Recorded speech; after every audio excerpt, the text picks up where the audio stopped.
Hello, my name's Don. In today's video, we're going to use the SENTRI Lane in Tijuana to return to California. Just as a reminder, to use the SENTRI Lane, you need either a global entry or SENTRI card. Your vehicles must also be registered with the program. I decided to make this video because most of the instructions I could find on accessing the SENTRI Lane only show how to access the lane during specific hours or from specific locations. So let's say you try to use those instructions on a Sunday at 12 p.m., many of the roads might be blocked. I accidentally filmed an example of this, which I will show you later on in this video. I would like for us to start our journey from the Calimex in Zona Río. Calimex is a grocery store similar to Albertsons and Ralph's. Not only is it a good place to grab a quick snack before the drive home, but it is the perfect location because if you are traveling from Rosarito or Ensenada, you have to pass this Calimex whether you are using the toll road or 1D, or the non-toll road. Even if you're just staying in Tijuana, these instructions still apply because you will pass this Calimex multiple times throughout your stay. Here's a quick map that shows the toll road and the non-toll road, and here's the Calimex, and across the street is a Real Inn, and a couple other landmarks you have down the ways at Costco and the Tijuana Cultural Center. This is what our journey is going to look like with the toll road and non-toll road for reference. Let's zoom in a little bit here just so we can see our starting point a little bit better. All right, so let's get started. And just so you know, I am not speeding through the parking lot here. I have the video sped up just for time. And I will post a address for this Calimex in the description so you can easily GPS it.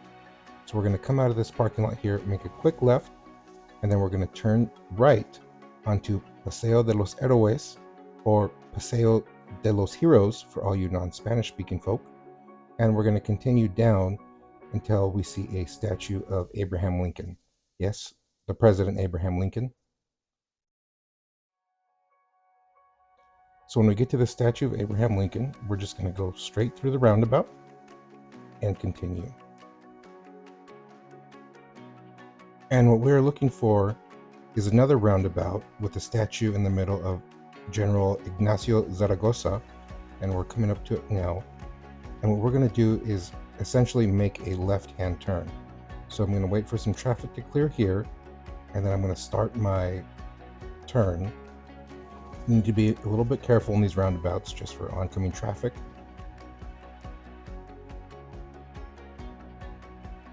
And we're going to come out of the turn here and proceed up this bridge. Now it's important that you're going to want to stay in this middle lane because the lane to the right actually is an off-ramp to this bridge here. And then the lane to the left kind of gets you stuck in between these little cement pillars that are on the street and makes it difficult to escape. You'll see the off-ramp here on the right.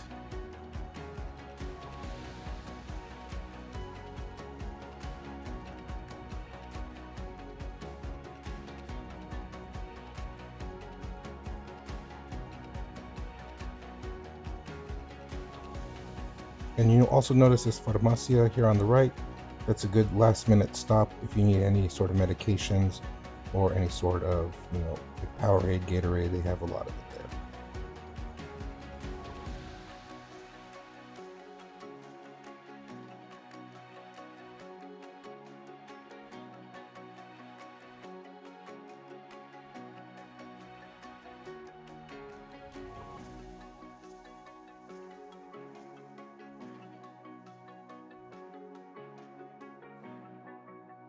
Now, if you watch the van in front of me, it's going to kind of pull a little bit to the right, and we're going to follow it this juncture here when the lane forks into two. This is the only point in the video where I actually cut something out because I was stuck at that stop sign for about 2-3 minutes, so I didn't want you guys to have to wait through that. We're just going to keep continuing down this road here.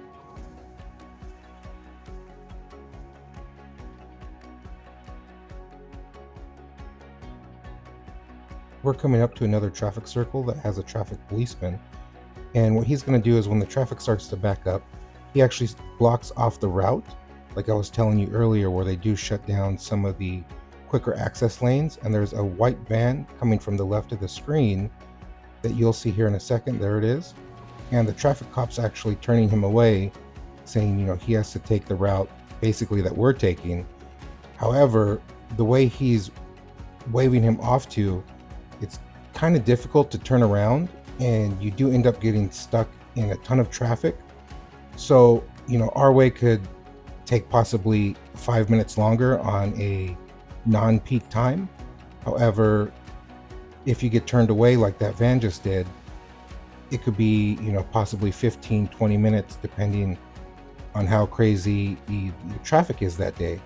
So I recommend just spending a couple more minutes taking this a little bit longer route, but it does protect you during all times of the day.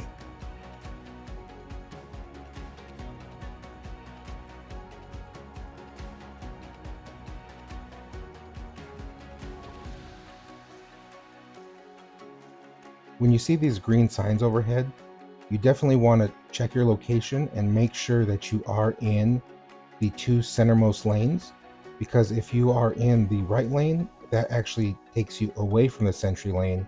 It is only these two middle lanes that are part of the SENTRI line. And you'll see here in a few minutes that you actually get blocked off with these sort of concrete pillars on the side. So now we're basically stuck in this lane.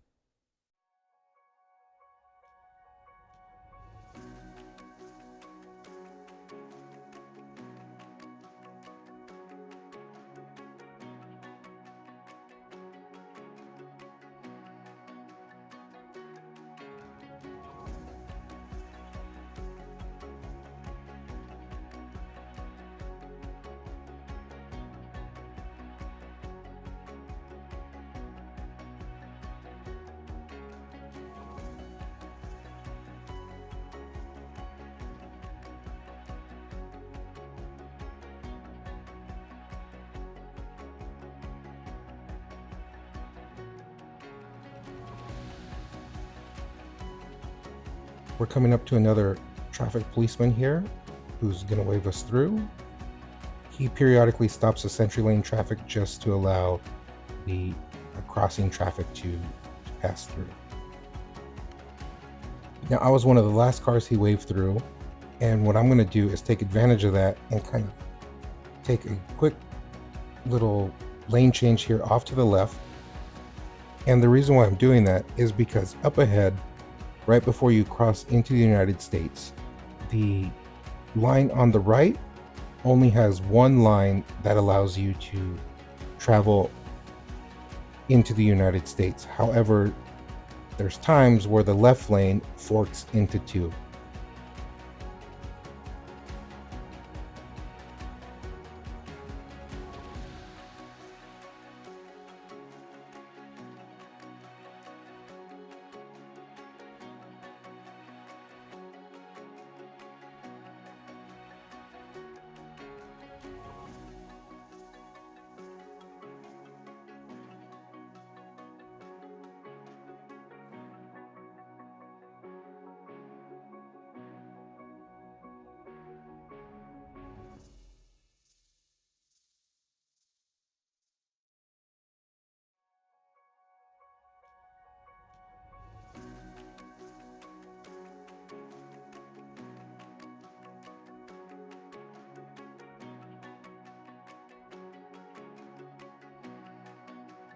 And remember how I said earlier about the left lane forking into two? Here it is. So it actually made our wait time even less. I'm going to pull off here into the leftmost lane. And there's always a Border Patrol agent here. And he will ask to see your documents, just kind of a first round of checks where you just kind of flash him your card and he'll wave you through. After that, it's kind of like gambling. You just pick whatever lane you think seems to be moving the fastest. Sometimes you're lucky, sometimes you're not.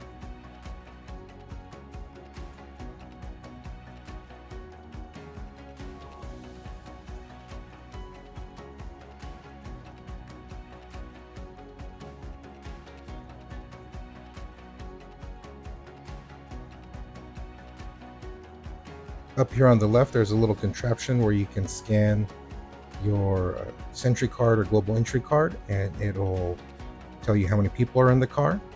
Wait for the car in front of you to clear out and start driving in. I do recommend rolling down your windows just to make it a little bit easier for the Border Patrol agents to inspect your car. This Border Patrol agent kind of just popped their head in, looked around in my car, didn't really ask me any questions, and kind of waved me through. This part of the video wasn't slowed down at all, so that's basically my entire interaction with the Border Patrol agent. So now we're officially back in the United States. Technically we were a few minutes ago, but here we are. These are the worst speed bumps of all time, so I recommend taking them extremely slow. These speed bumps are terrible. You can see all the other cars kind of bouncing around. The video is sped up, but still, you kind of get the point. Take it easy here.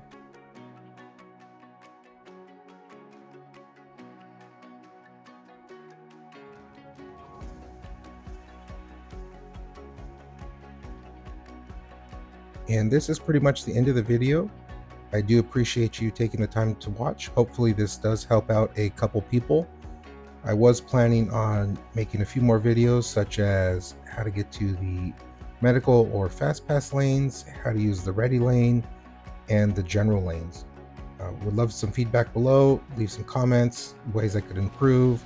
Again, thank you for watching, and love to hear what you think. Have a good day.